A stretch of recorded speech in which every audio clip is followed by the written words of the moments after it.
થી 50,000 રૂપિયા ભરવા પડે. આ પરિસ્થિતિ દિવસે ને દિવસે ખૂબ જ ખરાબ આવી રહી છે.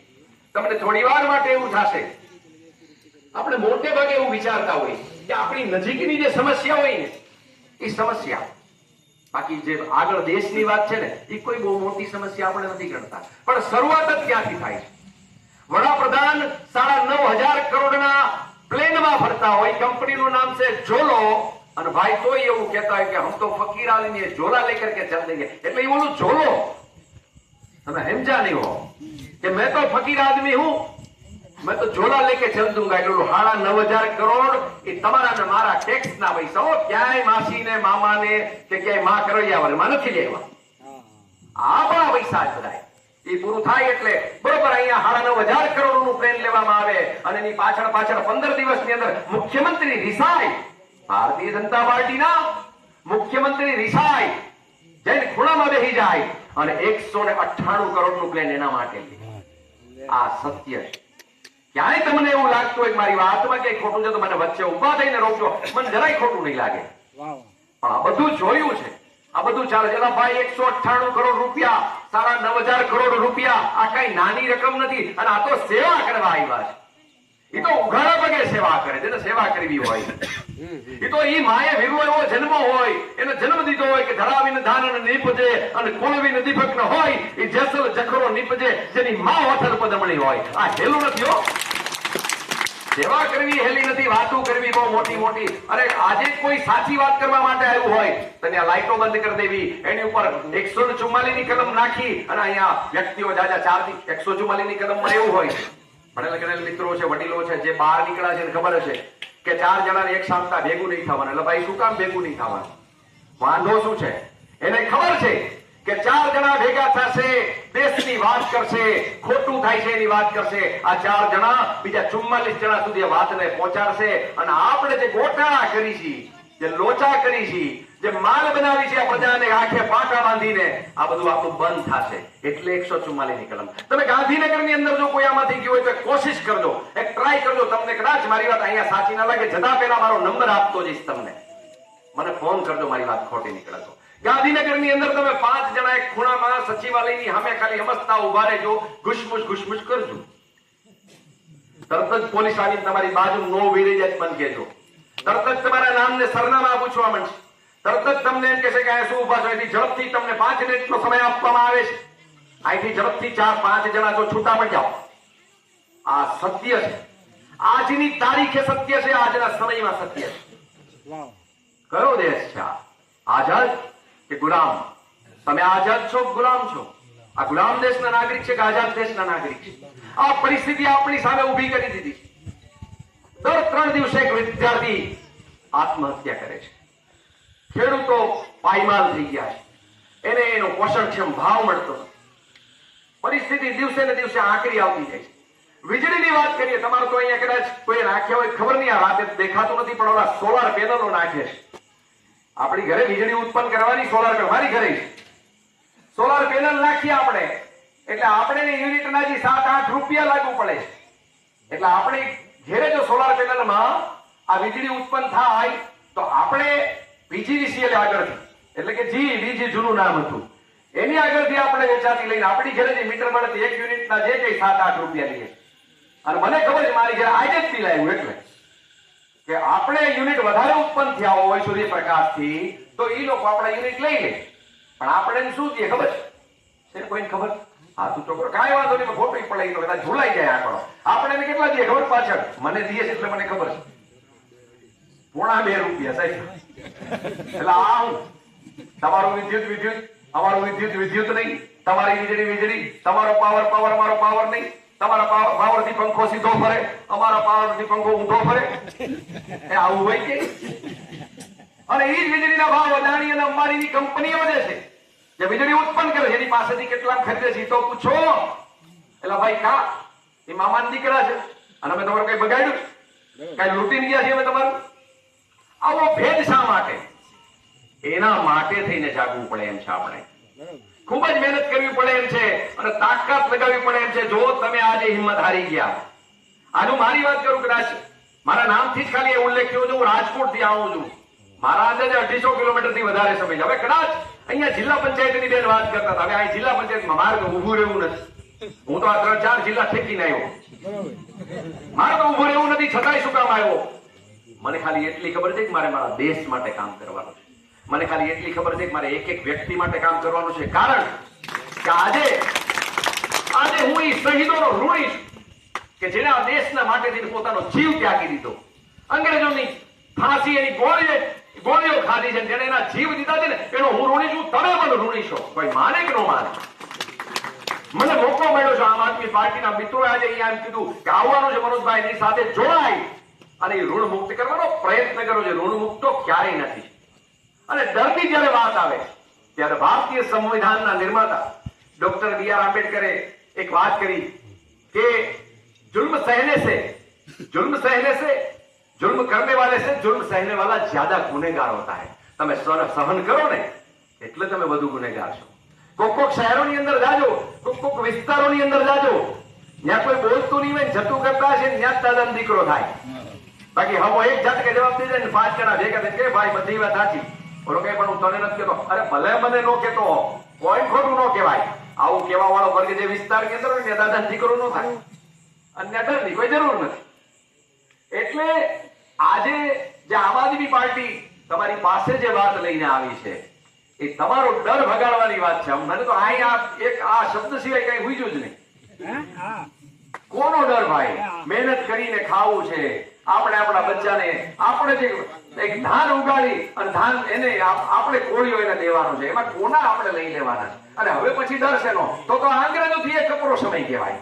એક સમય હતો કે એની અંદર બીજું આપણી પાસે ટેક્સ લઈ લેતા હતા. બીજા પ્રશ્નો, ત્રીજા પ્રશ્નો હતા. પ્રશ્નો ત્યારે હતા, પણ આઝાદ થઈ ગયા પછી આવી વાત થાય તો ખૂબ દુઃખ થાય.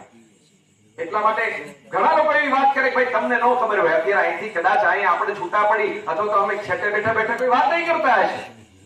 અમારો અવાજ જ્યાં સુધી સંભળાતો હોય મનમાં મગજમાં રાખે તેવી વાત નહીં કરતા હશે કે તો સેજલબેન વાતું કરે, રાજુભાઈ આવે, મહેશભાઈ એક જેતપુર થી આંટા મારે વાતું કરે, એમ ક્યાં રહેવું છે? ખબર આ તમારા મનની વાત કરું, મારા હમ તમારા મનની વાત કરું કે મારા દીકરા ભાષણ કરી રહ્યા છે ને આપને ભટકાવતા જાય. અહીંયા સહકારી આપણે લેવી, આ ખાતરની બોરી આપણે લેવી. પણ ના, ગમે ત્યારે આ મંચ ઉપર બેઠા ને બોલાવજો, તમારે જરૂર પડે ત્યારે તમને એમ થાય કે અહીંયા ખોટું થાય છે, 100% અમારી હાજરી હશે અહીંયા. એટલા માટે કે તમારી સાથે મનથી જોડાયેલા છે. વડાપ્રધાનની જેમ રેડિયો પરથી મનની વાતો નથી કરવાની, કોકના મનની સાંભળવાની છે.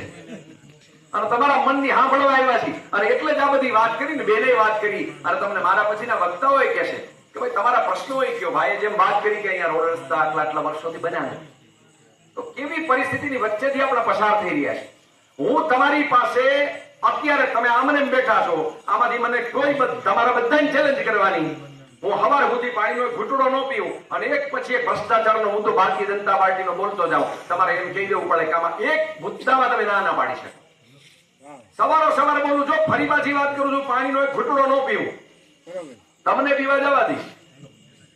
આ પરિસ્થિતિ એક જેટલા સોદા થાય છે, માનો સંરક્ષણનો સોદો છે. તમને કેમ ખબર પડે ભાઈ આ બલૂન આટલાનું જ આવે, આ બંદૂકની ગોળી આટલાની જ આવે? બોલો હાલો લ્યો, આ બંદૂકની ગોળી આટલાની જ આવે. સરકારી હોસ્પિટલની અંદર માથાની ટીકરી છે આટલા રૂપિયામાં જ બને છે. તમારી પાસે કોઈની પાસે હિસાબ આપે છે? અને હરિશ્ચંદ્રના દીકરા હોય ને એક વખત બધો હિસાબ આપી દે કે આ ગોળી આટલાની આવે ને આટલાની આવે. સરહદ ઉપર કેટલી ગોળીઓ વપરાણી ક્યાં હિસાબ તો ત્યાં કહી દેવાનું હોય ને ભાઈ તમે લખીને આપી દો આટલું. લૂંટ સિવાય કાંઈ નથી. પણ ક્યાં સુધી? તમને કદાચ એવું થતું હોય કે આપણે બહુ શું એવો ટેક્સ દઈ દઈએ છીએ, બહુ તો ગામમાં પંચાયતને ટેક્સ દેતા હોય. પણ તમને કહી દઉં કે અહીંયા બેઠેલો એક માણસ, ભારતનો એક વ્યક્તિ કમસે કમ 62 પ્રકારનો ટેક્સ ભરીએ છીએ આપણે.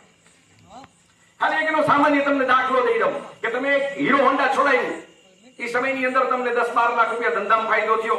હવે તમે 12 લાખ રૂપિયા જયારે રેકોર્ડ ઉપર બતાવો ને એટલે તમારે ઇન્કમ ટેક્સ ભરવો પડે. એટલે 12 લાખનો ઇન્કમ ટેક્સ ભર્યો. હવે 12 લાખનો ઇન્કમ ટેક્સ કદાચ 50,000 ભર્યો, પાછળ બેઠા 11.5 લાખ રૂપિયા, એટલે એમાં તમે 1.5 લાખનું હીરો હોન્ડા લીધું.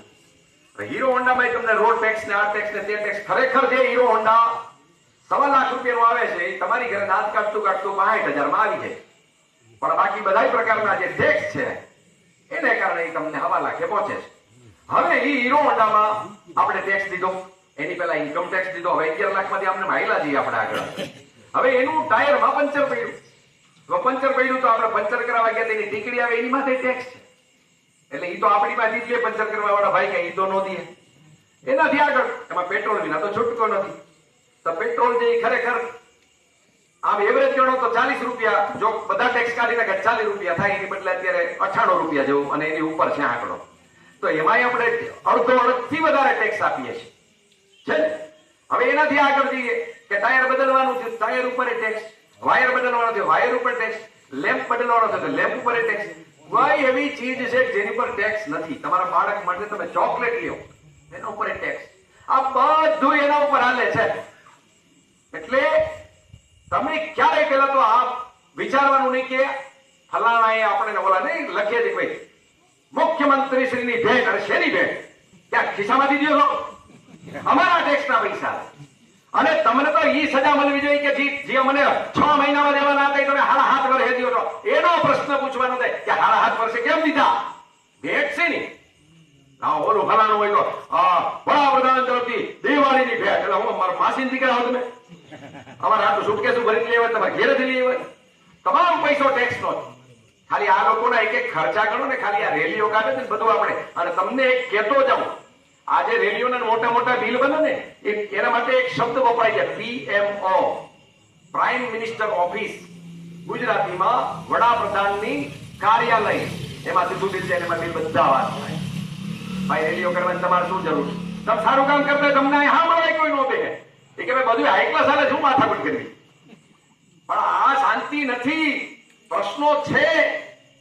એટલે અને આપણે હવે એમાં પ્રયત્ન કરવાનો છે, એમાં લડાઈ કરવાની છે પૂરી તાકાતથી. આજે નહીં લડી શકો કાલે નહીં લડી શકો. આજે નહીં બોલો કાલે ક્યારે નહીં બોલી શકો. જેમ વાત કરી એમ તમે નહીં બોલો તમારા બાળકો નથી બોલી શકવાના.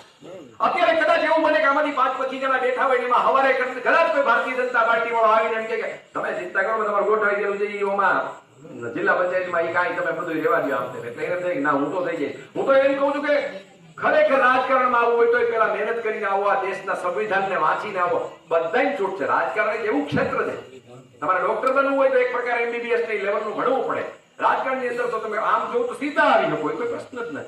પણ જયારે યોગ્ય વ્યક્તિ, જયારે ભણેલો ગણેલો વ્યક્તિ, જયારે દેશની જે કંઈ પણ રીતિ નીતિ અને એનું જે બંધારણ છે, એના જે મુદ્દાઓ છે, એની જે સમસ્યાઓ છે, એને સમજીને પછી આવે ને ત્યારે ખબર પડે કે હવે એની પાસેથી આ કામ લેવાનું છે. કોઈને ચૂંટીને મોકલી દીધા હોય, હવે તો હોશિયાર થઈ ગયા છે. અમુક ચૂંટાઈ ના હોય, ભાજપવાળાને તમે પૂછો ને 2-4 ફોન કરો ને એટલે પછી જવાબ ન દે. એટલે આપણો પાછો વોટ હોય ને આજ પછી એને ફોન કરવાનો, ભાઈ જવાબ નથી દેતો. એટલે ભાઈ એ તો જોઈ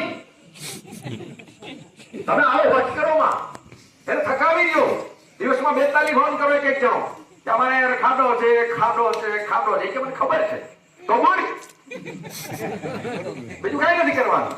પણ તમે જયારે ભાગશો ને, અને બીજું મહત્વનો મુદ્દો કે પ્રશ્ન પૂછતા થાવ. તમને પૂછો, અમે ક્યારે તાળું મારીને બેઠા નથી. પ્રશ્ન પૂછતા થાવ. જેથી પ્રશ્ન પૂછતા થાશો ને તેથી ખોટું થતું બંધ થશે. આ ગ્રાન્ટ કેટલાની આવી, કેવી રીતે આવી, શું પરિસ્થિતિ છે, કેટલું ફાળવણું થયું, અન્ય ગામોની અંદર, અન્ય શહેરોની અંદર આટલું નાણાકીય ફાળવણું થયું, આપણે અમને કેમ નહીં? કોઈ પણ વ્યક્તિ વડાપ્રધાનથી શરૂ કરી અને કદાચ કોઈ ભારતીય જનતા પાર્ટીનો સામાન્ય કોઈ પણ હોદ્દેદાર હોય, કોઈ એના ખિસ્સામાંથી બારાના ભાઈ દેતું નથી. મગજમાં રાખજો, તમામ પૈસા તમારા જ છે, આપણા જ છે, આપણા ટેક્સના છે. ક્યાંયથી કોઈ ઝાડવું ખખેરવાતું નથી અને એમાં કઈ પૈસા પડતા નથી. બધા આપણા છે. એટલે હક માંગવાનો છે, ભીખ માંગવાની વાત. આ હક છે આપણો અને હક માટે વાત કરવાની છે. અને એટલે હવે દીવાની કોઈ જરૂર નથી. તમે જો ડરતા રહેશો તો આ લોકોને તો ખબર જ છે અને 1000 પ્રકારના ગતકડા કરશે, કઈક ગોટાળા કરશે, કઈક રીતે સમજાવવાનો પ્રયત્ન કરશે, તમને આંખે ફાટા બાંધશે. પણ તમારે ધ્યાન રાખવાનું છે. હવે શરમાવાનું નથી, લોભ લાલચમાં આવવાનું નથી. હવે તો એક જ વાત કે પરિવર્તન છે, એનાથી વિશેષ કાંઈ નહીં. એને કહી દેવાનું 5 વર્ષ તમે થાકી ગયા છો, આપણે કામ કરી થાકી ન જાય. હવે તો ખાલી બીજું કાંઈ નથી હોત, કાંઈ નહીં, ખાલી એટલું જ કે થાક્યા છો, ભલાવડા 5 વર્ષ આરામ કરો. અને પછી જો કેવડું પરિવર્તન આવે છે, કેવી રીતે કામ થાય છે, કામની સ્પીડ કેવી પકડાય છે, તમારા એક એક પ્રશ્નો ઉપર કેવી રીતે ધ્યાન દેવાય છે, પણ અહીંયા એવું છે કે તમારા સુધી વાત પહોંચે, તમારી હિંમતમાં વધારો થાય, આપણે 2 માંથી 4, 4 માંથી 44, 44 માંથી 144 થાય, એ ન થાય એના માટેના એ લોકોના પ્રયત્નો છે. આજે આપણામાં એક કહેવત હતી, આજે તમારે કરીને જવાનું છે, આ મારે કરીને જવાનું. સાહેબ હું મારી વાત કરું તો હું સરકારી નોકરી 20 વર્ષ કરીને અત્યારે ઓલરેડી મારી મહેનતનું સરકાર પાસેથી પેન્શન લઉં છું તાકાતથી. 20 વર્ષ જ નોકરી કરી. નોકરી તો 58 વર્ષની ઉંમર થાય ત્યાં સુધી થાય, પણ 20 વર્ષ નોકરી એટલા માટે કરી કે ભાઈ કાલ ઉઠીને કોઈ એમ ન કહે કે ઘર કેમ આનતું છે મારું, સેવા કરવા તો નીકળો છો. હા મારા આ સત્ય છે, સતત કોક કે એ બધી વાત સાચી. ભાઈ મફત સેવા ન થાય એમ ઘરનો આલે તાવડી તેરવાના માંગે ને. એટલે પેલા વેલા ભલે મારા ઘરે અમારો ચકડી રોટલો અમને કબૂલ છે, એમાં કાંઈ વાંધો નહીં, પણ એક સેવા કરવા નીકળવાથી નકર મને હું નોકરી ન કરું ભાઈ. અને આ પેન્શન છે મને 50% જ મળે, એ મને 100% પેન્શન મળત મેં પૂરી નોકરી કરી હોત તો. પણ મને એમ થયું કે હું જેનો ઋણી છું, મેં જેની વાત કરી કે શહીદોનો ઋણી છું, મને મારા પરિવારમાંથી શીખવાડવામાં આવ્યું છે. મેં મારા નેતાઓને જોયા છે એવા કે જેને આ દેશ માટે કંઈક કર્યું છે, તો એને જે કર્યું છે તો એ અમને કંઈક ચિંતા ગયા છે, એને આપણી આંગળી પકડી છે, અને મારે હવે જે મારા યુવાન મિત્રો છે એની આંગળી પકડીને એને આગળ કરવાના છે. એટલે મારે તો મારી ફરજ નિભાવવાની છે, હું કાંઈ નવીનતા કરવાની છે. તમે શું માનો છો આ ગામની અંદર આવીને હું તમારી પર ઉપકાર કરવા આવ્યો છું? નહીં, બિલકુલ નહીં. મારી ફરજ નિભાવવા આવ્યો છું. હું તમારી જેમ ભારતનો નાગરિક છું, આ દેશનો નાગરિક છું.